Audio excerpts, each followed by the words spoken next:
எல்லாருமே தெரிந்து கொள்ள வேண்டிய அற்புதமான வரலாறு. ஒவ்வொரு நாளைக்கு ஒரு ஒரு புது விஷயம். அந்த வகையிலே ராமானுஜர் எங்கே வந்து பிறந்தார் என்றால் ஸ்ரீபெரும்புத்தூர். ஸ்ரீபெரும்புத்தூர்ல கேசவாச்சாரியா என்று சொல்லப்படுகின்ற பிராமணருக்கும் காந்திமதி அம்மையாருக்கும் திருமணமாகி குழந்தை பாகியம் இல்லை. குழந்தை பாகியம் இல்லாதனால அவங்க மிகுந்த வருத்தத்தோடு இருக்கிறாங்க. இப்படி இருக்கின்ற பொழுது அன்றாடும் திருக்கட்சி நம்பின்றவர் பூவிருந்த வள்ளியிலிருந்து, இப்ப நம்ம பூந்தமல்லின்னு சொல்றோமே, அதுக்கு பேர் வந்து பூவிருந்த வள்ளி.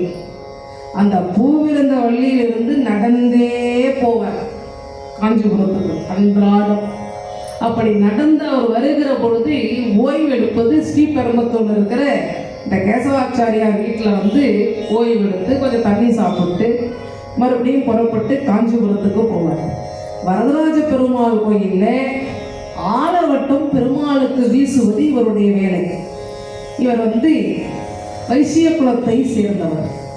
அப்படிப்பட்ட திருக்கட்சி நம்பி அன்றாடம் இப்படி பகவானுக்கு கைங்கரியம் செய்வதற்காக பூவிருந்த வள்ளியிலிருந்து அன்றாடம் புறப்பட்டு இந்த ஸ்ரீபெரும்புத்தூர்ல கேசவாச்சாரியார் வீட்டில் தங்கி தண்ணீர் குடிச்சிட்டு சற்று நேரம் ஓய்வு எடுத்துட்டு அங்கே நடந்த கலைப்பு தீர்ந்து மறுபடியும் புறப்பட்டு காஞ்சிபுரத்துக்கு செல்லுவார். மறுபடியும் அங்கே ஆலவட்டம் சுவாமிக்கு வீசிவிட்டு மறுபடியும் திரும்பி பூவிருந்த வள்ளிக்கு வருவார். எங்கிருந்து எவ்வளோ தூரம் நடந்தே தான் போயிட்டு வருவார். அப்படி வருகிற பொழுது ஒரு நாள் கேசவாச்சாரியா பார்த்து கேட்டார், சுவாமி உங்களுக்கு அதுதான் குறை இருக்குதா? ஆமா சுவாமி, குழந்தை பாக்கியமே எனக்கு இல்லை, அதான் பெரும் குறையா இருக்கு. நீங்க தான் அன்றாட வரதராஜ பெருமாள் இடத்துல பேசுவீங்களே, எனக்கு குழந்தை பிறகுறதுக்கு நான் என்ன பண்ணணும்னு பெருமாள் இடத்துல கேட்டு சொல்லுவேன்ற. இந்த திருக்கட்சியை நம்பி அன்றாடம் பெருமாள் இடத்துல பேசுவார். இவர் அதே போல ஆலவட்டம் பணி செய்கின்ற பொழுது பெருமாள் இடத்துல கேட்கிறார், சுவாமி அன்றாடம் பூவிருந்த வள்ளியிலிருந்து நான் வருகிற பொழுது நான் இளைப்பாறுவதற்கு வீடு கொடுத்து நீராகாரம் கொடுத்து எனக்கு நன்மையை செய்யக்கூடியவர் திரு கேசவாச்சாரியார். அவருக்கு குழந்தை பாகியம் இல்லை, அவர் குறையோடு இருக்கிறது எம்மனும் தாங்கலை. அதனால அவருடைய குறையானது நீங்க வேண்டும். அவர் குழந்தை பாகியம் கிடைப்பதற்கு என்ன செய்யணும்னு சொல்லும். குழந்தை பாக்கியம் பெற வேண்டும் என்றால் திருவல்லிக்கேணியில் விளங்கக்கூடிய பார்த்த சாரதியினுடைய ஆலயத்திலே சென்று புத்திர காமேட்டி யாகம் செய்ய சொல்லுங்க. அப்பதான் வந்து அவர் குழந்தை பிறக்கும்னு சொல்றார். உடனே அதே போல புத்திர காமேட்டி யாகத்தை செய்யும்படி பெருமாள் சொன்னதாக திருக்கட்சி நம்பி வந்து சொல்றார். உடனே இவர் சென்று அற்புதமாக திருவல்லிக்கேணியில் விளங்கக்கூடிய பார்த்தசாரதி ஆலயத்திலே புத்திர காமேட்டி யாகத்தை நடத்துறார். அந்த யாகத்தை நடத்திய உடனே அதனுடைய பலனாக இவர்களுடைய மனைவி காந்திமதி அம்மையார் அற்புதமாக கர்ப்பிணியானாங்க. கர்ப்பிணியான உடனே அவர்களுக்கு அற்புதமான குழந்தை வந்து பிறக்கிறார். அதாவது ராமாயணத்தில் வரக்கூடிய லக்ஷ்மணரே ராமானுஜர், இளைய பெருமாள்னு சொல்றோம் இல்லையா, அவர் வந்து ராமாயணத்தில் அவருக்கு பேர் இளைய பெருமாள். இவருடைய தாத்தா வர பிரிய நம்பிகள் அவர் வந்து பார்த்துட்டு இந்த குழந்தையினுடைய முகத்தில் இருக்கக்கூடிய தேஜஸை பார்த்து இவருக்கு அவர் வைக்கின்ற பெயர் இளையாழ்வார். அந்த இளையாழ்வார் என்பவருக்கு பெயர் ராமானுஜர் என்று அவங்க தாத்தா வந்து இந்த பெயரை வைக்கிறார். இப்படி பெயரை வைக்கின்ற பொழுது குழந்தையானது வளர்ந்து கொண்டிருக்கிறது. அதே போல இவருடைய அம்மாவாக விளங்கக்கூடிய காந்திமதி அம்மையாருடைய தங்கை சீதாம்மான்னு பேரு. அவங்கள இப்ப மதுராந்தகம் சொல்றோமே, அதற்கு பெயர் மழலை ஆந்தகம்னு பேர். அது அந்த ஊர்ல அந்த அம்மாவை திருமணம் செய்து வைத்திருக்கிறார்கள். அவர்களுக்கு ஒரு அற்புதமா குழந்தை பிறகுறார். அந்த குழந்தைக்கு கோவிந்தன்னு பெயர் வைக்கிறார். ராமானுஜர் அற்புதமாக வளர்ந்து கொண்டு வருகிறார். வளர்ந்து கொண்டு வருகிற பொழுது அவருக்கு எதை வந்து ஒரு முறை படிச்சாலும் அப்படியே நினைவில் நின்றுடும். அவரையே 2 தடவை 3 தடவை படிக்க வேண்டியதே கிடையாது, ஒரு முறை படிச்சாலே நினைவில் நின்று விடும். அப்படி வளர்ந்து கொண்டிருக்கின்ற பொழுது 13 வயசுல இவருக்கு தஞ்சாம்பாள் என்ற பெண்ணை வந்து திருமணம் செய்து வைக்கிறார். 1017ஆவது ஆண்டு சித்திரை மாதம் பஞ்சமி திதி திருவாதிரை நட்சத்திரத்தில் அற்புதமாக வந்து தோன்றியவர் ராமானுஜர். 13 வயசுல இவருக்கு தஞ்சாம்பாள் என்ற பெண்ணை வந்து கல்யாணம் செய்து வைக்கிறாங்க. ஒரு குறிப்பிட்ட காலத்திற்கு பிறகு இவருடைய தந்தையார் விண்ணுலகம் போய் சேர்ந்துட்டார். விண்ணுலகம் போய் சேர்ந்ததுனாலே ராமானுஜர் ஸ்ரீபெரும்புத்தூர்ல இருக்க தந்தை மறைவானது அவருடைய மனதை நோகடித்ததனாலே அங்கிருந்து புறப்பட்டு அவர்கள் காஞ்சிபுரத்துக்கு வருகின்றார்கள். காஞ்சிபுரத்துக்கு வருகின்ற பொழுது அங்கே யாதவ கேசவர் என சொல்லப்படுகின்ற இடத்துல இவர் பாடம் கற்க சேர்கிறார். அதாவது அவர் வந்து எதுக்கு பொருள் சொன்னாலும் அவர் வந்து ஒரு அத்வைத வேதாந்தி. அவருடைய பொருள் வந்து அத்வைதமா இருக்கிறதுனால அதுக்கெல்லாம் எதிர் பொருள் இவர் வந்து சரியா சொல்றார். ஒரு முறை எண்ணெய் தேய்கிறார் குருநாதருக்கு. எண்ணெய் தேய்ச்சிருக்கும் போது குருநாதர் இந்த யாதவ பிரகாசன் கண்ணை மூடின்னு பெருமாளுடைய கண்கள் எப்படி இருக்கும் ஒரு ஸ்லோகம் சொல்றார். பெருமாளுடைய கண்கள் எப்படி இருக்கும் என்றால் குரங்கினுடைய பின்புறம் போல் இருக்கும்னு சொல்றாரு. ஒரு பொருள் இது அவர் சொல்லுகிற பொழுது இதை கேட்ட உடனே கண்ணில் தார தாரையா தண்ணி வருது இவருக்கு, ராமானுஜருக்கு. அவருடைய கண்கள் எப்பேற்பட்ட கண்கள், கமல நயனன்னு பேரு பெருமாளுக்கு. கமலன்னா தாமரை, தாமரை இதழ்களை போன்ற கண்களை உடையவர் பெருமாள். அப்பேற்பட்டவரை போய் இவர் குரங்கினுடைய பின்புறம் போல் இருக்கிறது பெருமாளுடைய கண்கள்னு சொல்றாரே என்று கண்ணு கலங்கி போயிருக்குது. குருநாதர் மேல அந்த கண்ணை துணி வந்து விழுது. குருநாதர் பார்த்தார், ஏன்பா கண் கலங்குறாங்க? சுவாமி, இவ்வளோ பெரிய ஒரு பொய்யான பொருளை சொல்றீங்களே, நான் என்ன பண்ணுவேன்?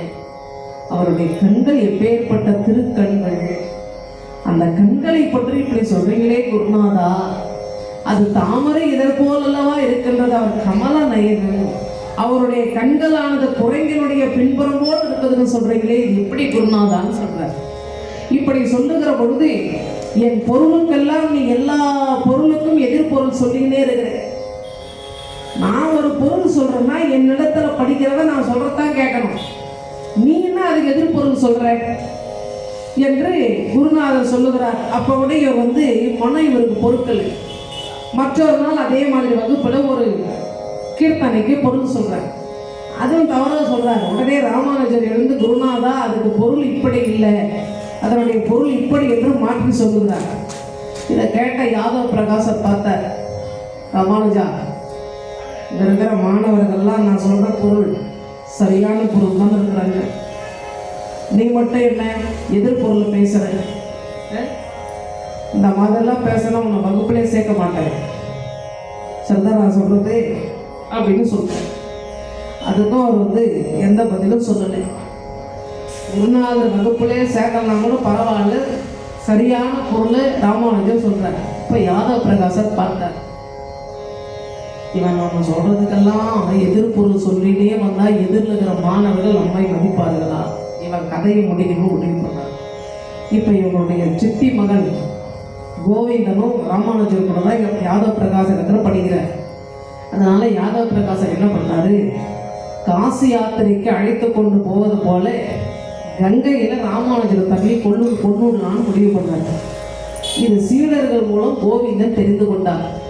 எப்படியாவது அண்ணாவுக்கு சொல்லி அண்ணாவை நம்ம காப்பாற்றணும் முடிவு பண்ணார். காசிக்கு போனார். காசிக்கு போன உடனே ஒரு நாள் ராமானுஜர் கங்கை கரையில் நடக்கிறார்.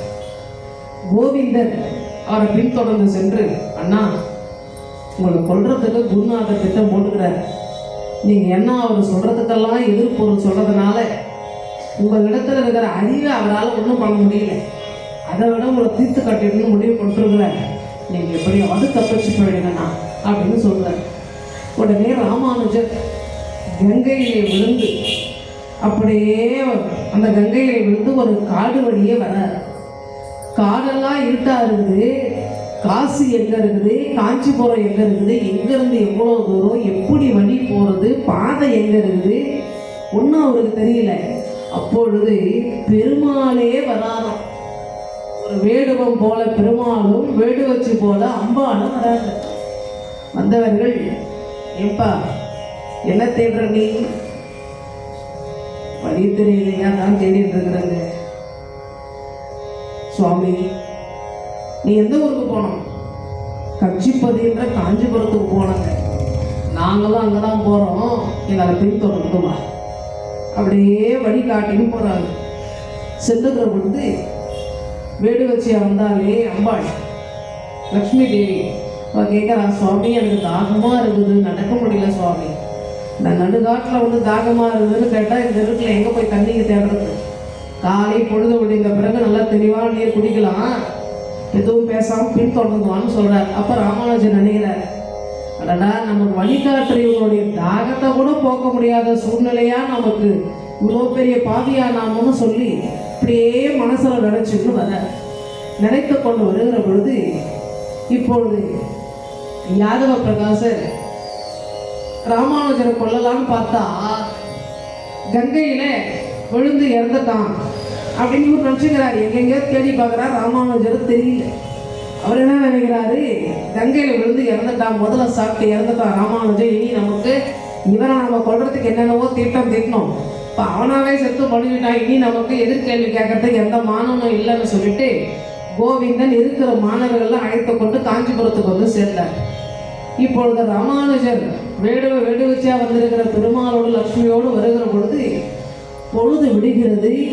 மாடங்களும் மாளிகைகளும் கூடங்களும் நிறைந்திருக்கின்ற வீதி வெளியே வந்த ஒரு அற்புதமான கிணறு. உடனே இவர் கேட்கிறார், திரும்பி பார்க்குறாரு, அந்த வேடு வச்சு பார்த்தா அவங்க ஆளே காணும். என்ன இது, நம்மோடு வந்தாங்க, அந்த அம்மா தண்ணி தாங்கன்னு சொன்னாங்களே, ஏதோ கிணறு இருக்குதே, இந்த கிணத்துல தண்ணி எடுக்க கொடுக்கலான்னு பார்த்தா அவங்க எந்த பக்கம் போனாங்கன்னே தெரியலையே, என்ன இது வித்தியா இருக்குன்னு அந்த தெருவில் நடக்கிறவங்க பார்த்து கேட்குறாரு, எங்க இது என்னங்க ஊரு இதுவா? இதுதாங்க காஞ்சிபுரம்ன்ற கட்சிப்பதி. அப்போ இந்த கிணறு வரதராஜ பெருமானுடைய தீர்த்தத்திற்கு அன்றாட அவருக்கு தண்ணீர் கொண்டு போகின்ற கேலினா கிணறு. உடனே ஓடி போய் தொட்டு வணங்கிட்டு, பெருமாளே இந்த ஒரே நாள் இரவில் வடநாடு காசியிலே இருந்து புறப்பட்டு கங்கையை தொடர்ந்து இங்கே காஞ்சிபுரத்திற்கு காலை பொழுதுக்கெல்லாம் வந்தேன் என்றால் அப்பொழுது வழிகாட்டியது நீதானே பெருமாளை என்று கோவிந்தா கோவிந்தா என்று கையெழுத்து வணங்கினார். இப்பொழுது வீட்டை போய் சேர்ந்தார். யாதவ பிரகாசரும் காஞ்சிபுரத்தை வந்து சேர்ந்தார். ராமானுஜர் இறந்து போயிருப்பார்னு பார்த்தா உயிரோடு இருக்கிறத பார்த்த யாதவ பிரகாசருக்கு ஒரே அதிர்ச்சி. இவன் எப்படி வந்தான்னு தெரியலையே, இவன் மாட்டி இருந்தா அங்கேயே நம்ம ஒழித்திருப்போம், எப்படியோ தப்பித்து வந்து விட்டா, சரி பார்ப்போம் என்று மறுபடியும் குருநாதரத்தில் படிக்கிறதுக்கு போறார். மறுபடியும் ஒரு கீர்த்தனையை சொல்லுகிற போது அதற்கு பொருள் இவர் எதிர்பொருள் சொல்றார். உடனே யாதவ பிரகாசர் பார்த்தார், ராமானுஜா இந்த மாதிரி நான் சொல்றதுக்கெல்லாம் எதிர்த்து பொருள் பேசுற நீ எனக்கு மானமா இருக்கணும் வெளியே. அதை பத்தி அவர் கவலைப்படலை. இவர் தவறான பொய்யான பொருள் சொல்றதெல்லாம் தலையை ஆட்டி கொண்டு கேட்கறத விட தவறான பொருள் சொல்றாரு, நல்ல நல்ல இறைவனை பற்றியெல்லாம் வந்து இருக்கக்கூடிய உண்மை பொருளை சொல்லாத இவரிடத்துல பாடம் கற்பதை விட பாடம் கற்காமல் இருப்பதே மேலும் சொல்லிட்டு வீட்டுக்கு வந்துட்டார். வீட்டுக்கு வந்த பிறகு இவருடைய அன்றாடம் இவர் வரதராஜ பெருமாளிடத்திலே இவர் பிறப்பதற்கு வழி என்னவென்று கேட்டு சொன்ன திருமலை நம்பிய இடத்துல அவரிடத்துல போய் காலில் விழுறார். என்ன உங்க மானம்னா ஏற்றுக்கணும். அவர் சொன்னார், ராமானுஜா நீ பிறப்பாலே பிராமணன், நான் என்ன, நான் பிறப்பால் பிராமணன் அல்ல, நான் போய் உனக்கு குருவாக இருக்க முடியுமா? ஐயா பெருமாளே உங்களிடத்துல பேசுறார், ஆலவட்ட கைங்கரியம் செய்கிறீர்கள், நான் பிறப்பதற்கு வழி என்னவென்று எங்கள் அப்பாவுக்கு எங்கள் அம்மாவுக்கு சொன்னவர் நீங்க தானே. திருவல்லிக்கேணி பார்த்தசாரதி கோவிலிலே புத்திரகாமேட்டி யாகம் செய்தால் நான் பிள்ளையாக வந்து பிறப்பேன் என்று பெருமாளிடத்தில் வழி கேட்டு சொன்னது நீங்க தானே.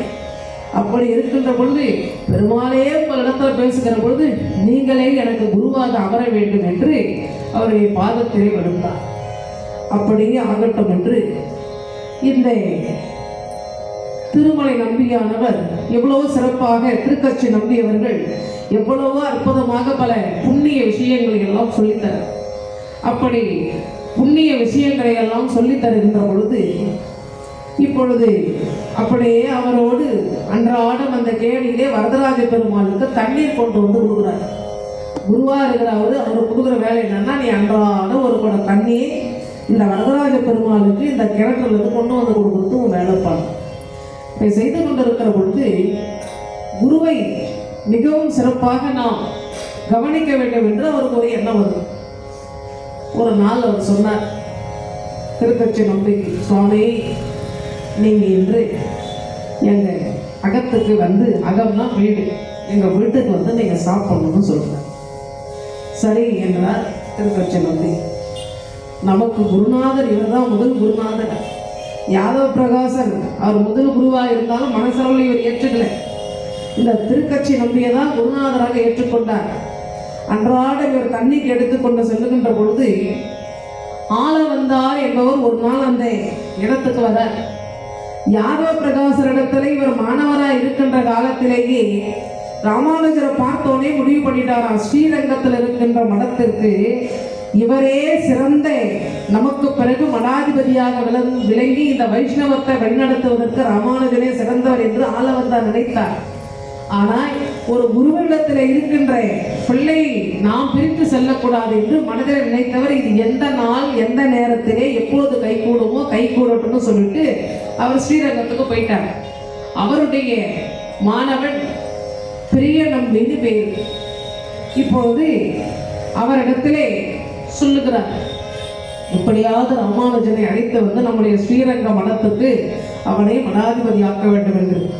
இப்படி இருக்கின்ற பொழுது திருக்கட்சி நம்பியை அழைத்து வரலாம் என்று வடக்கு வீதி வழியே போறார். நல்லா ஆலவட்டம் வீசி அவரை பல்லக்கில் உட்கார வைத்து நாம் தூக்கி அழைத்து கொண்டு வரணும் ஒரு 4 பேர் அழைச்சிட்டு போறார். ஆனால் அவர் என்ன பண்ணார், தெற்கு வீதி வழியா ராமானுஜர் வீட்டுக்கு வந்துட்டார். தஞ்சம்பால் இடத்துல ஏற்கனவே ராமானுஜர் சொல்லிட்டார், இன்றே என் குருநாதருக்கு நம்முடைய அகத்திலே மத்திய உணவு தர வேண்டும் என்று. இப்பொழுது திருக்கட்சி நம்பி வந்த உடனே தஞ்சம்மாள் என்ன பண்ணா, அதாவது வேற்று ஆள் வந்தால் வெளியே உட்கார வச்சுதான் சாப்பாடு போடுவாங்க, வீட்டுக்குள்ள சாப்பாடு போட மாட்டாங்க.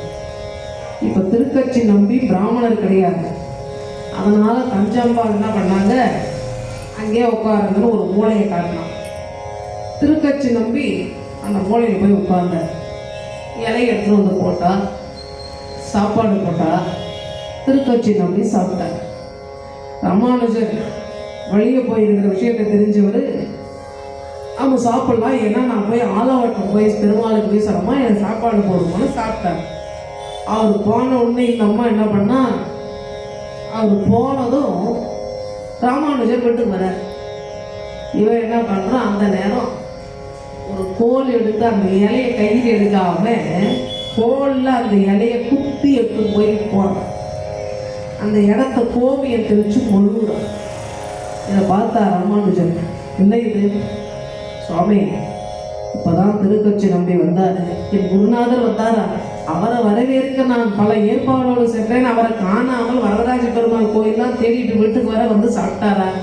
ஆமாங்க வந்தாரு, நான் ஆலவட்ட பணி செய்யணும், எனக்கு சாப்பாடு போடுமான்னாரு, நானும் சாப்பாடு போட்டேன், சாப்பிட்டு போயிட்டாரு. அவர் ஒன்றும் நம்மளை மாதிரி பிராமணர் இல்லையே, அதனால தான் மூளையில் உட்கார வைத்து சாப்பாடு போட்டு அந்த இலையை குச்சி நாள் எடுத்து போய் போட்டு கோவியம் போட்டு தீட்டு போடணும்னு முழுகுறன்னா இவன். ராமானுஜருக்கு வந்தது கோபம். தஞ்சம்பாள் என்ன வேலை செய்தார், பெருமாளிடத்திலே நேரடியாக பேசக்கூடிய வல்லமை பெற்றவர் அவர்.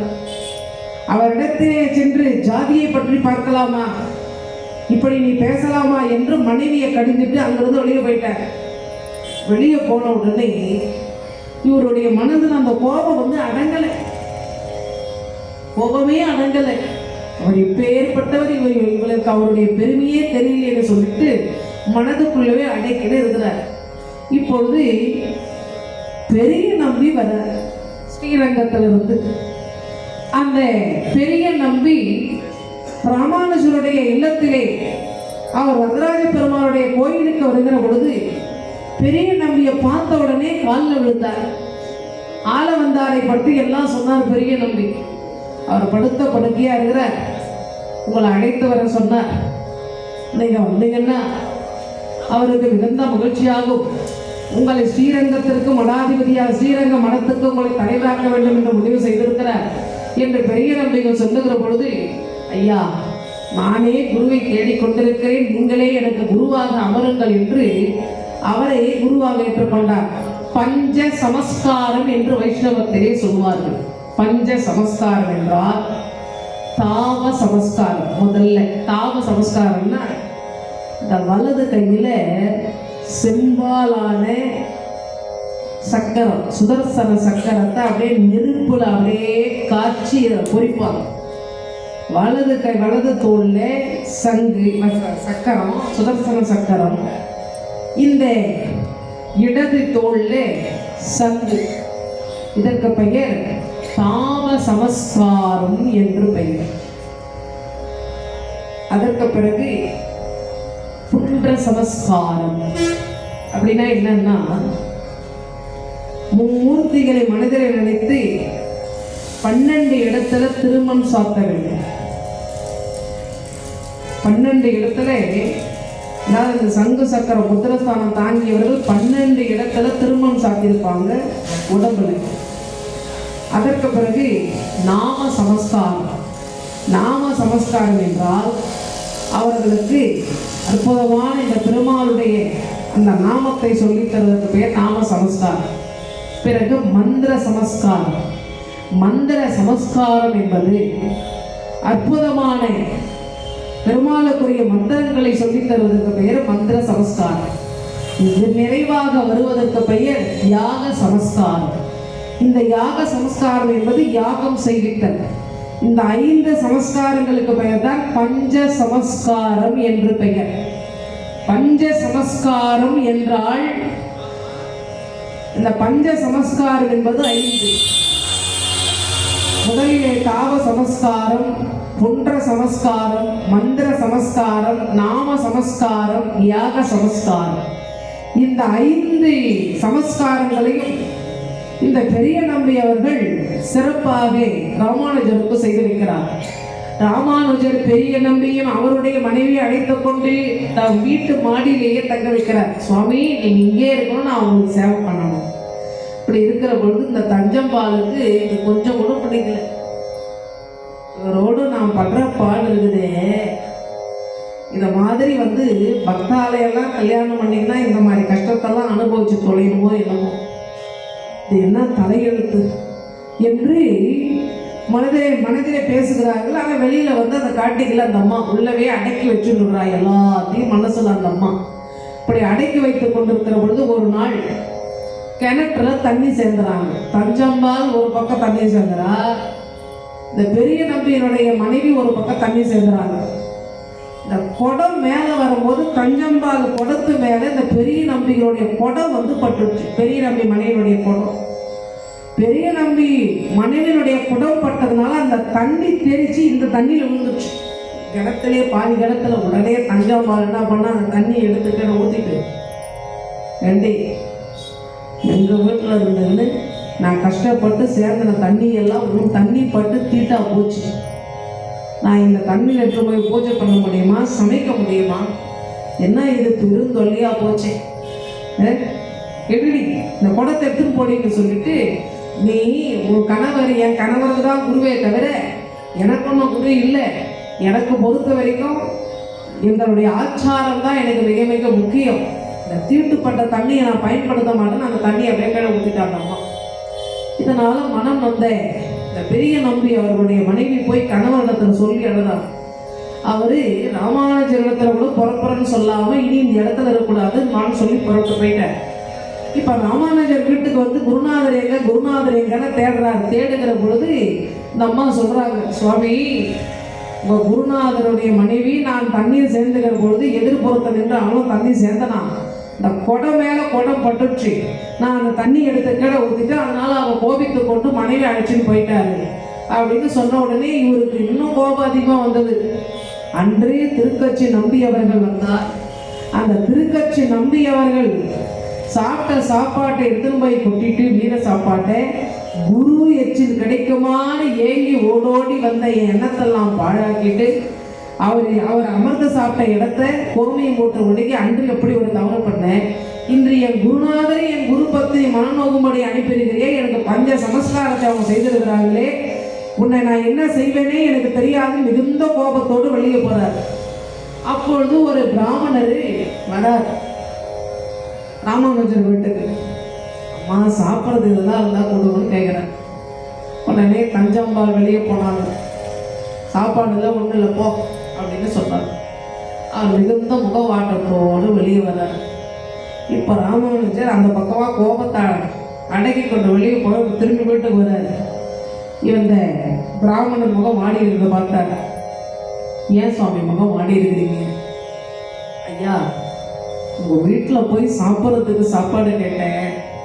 அம்மா என்ன சாப்பாடு இல்லை ஒன்றும் இல்லை போ வழி ஏறிட்டாங்க. அவங்களுக்கு என்ன கோபமோ தெரியல, அதனால வாட்டத்தோடு வர நான் எங்கே போய் சாப்பாடு காலையிறதுன்னு நினைத்து கொண்டு வரேன்னு சொன்னார் அந்த பிராமணன். உடனே ராமானுஜர் என்ன பண்ணார், நான் வாங்கன்னு சொல்லி கடையில் போய் வெத்தலை பாக்கு பூ பழம் எல்லாம் வாங்கி கொடுத்துட்டேன். ஒரு கடிதம் ஒன்று எழுதி கொடுத்தார். நான் உங்கள் தந்தையார் வீட்டிலேருந்து வரேன்னு போய் கஞ்சம்பால் இடத்துல சொல்லுவோம். இந்த வெத்தலை பாக்கு பூ பழத்தை கொடுத்துட்டு உங்கள் அப்பா இதை கொடுக்க சொன்னார். நான் உங்கள் அப்பா வீட்டிலேருந்து வரேன்னு சொல்லுங்க, அதுக்கப்புறம் உங்களுக்கு என்ன உபசரிப்பு நடக்குது பாருங்க. உடனே அந்த பிராமணன் மறுபடியும் வந்தார். கஞ்சம்பால் பார்த்தாங்க. அப்போயே தான் உங்களுக்கு சாப்பாடு இல்லைன்னு சொல்கிறேன், மறுபடியும் எதுக்கு வந்தேன்? அம்மா, உங்கள் தந்தையார் என்னை அனுப்பினதுனால நான் வந்திருக்கிறோமான்னு சொன்ன உடனே இந்த அம்மாவுக்கு தலைக்கால் புரியல. எங்கள் அப்பா அனுப்பி வச்சாரா, வாங்க வாங்கன்னு சொல்லி உள்ளே அழைச்சி தலைவாடியெல்லாம் போட்டு ராஜ உபசரணை நெய்யோடு சாப்பாடு போட்டு அற்புதமாக அந்த அம்மா அவரை உபசரித்தார். இப்போ ராமானுஜர் வந்தார். நான் பிராமணரே சாப்பிட்டீங்களா? வயிறு நிறைய சாப்பிட்ட சுவாமி. அது என்ன கையில் கடிதம்? யாரு கஞ்சம்பால் இது? எங்கள் அப்பா அனுப்பி வச்சுருக்காருங்க. நான் வயிறு நிறைய அவருக்கு சாப்பாடுலாம் போட்டேன். எங்கள் அப்பா ஏதோ கடிதம் கொடுத்துருக்குறாரு. உடனே ராமானுஜர் அவர் எழுதுகிற கடிதம் தானே அவரே எடுத்து படிக்கிறார். அறுவை மருமகனுக்கும் மகளுக்கும் அன்பு உள்ள மாமனார் எழுதி கொள்வது, உம்முடைய மனைவியினுடைய தங்கையாக விளங்கக்கூடிய என்னுடைய 2வது மகளுக்கு திருமணம் செய்ய இருப்பதனாலே உடனே மருமகனும் மகளும் புறப்பட்டு ஊருக்கு வரவும். நீங்கள் வர முடியலாம் கூட என்னுடைய மகளை அனுப்பி வையுங்கள்.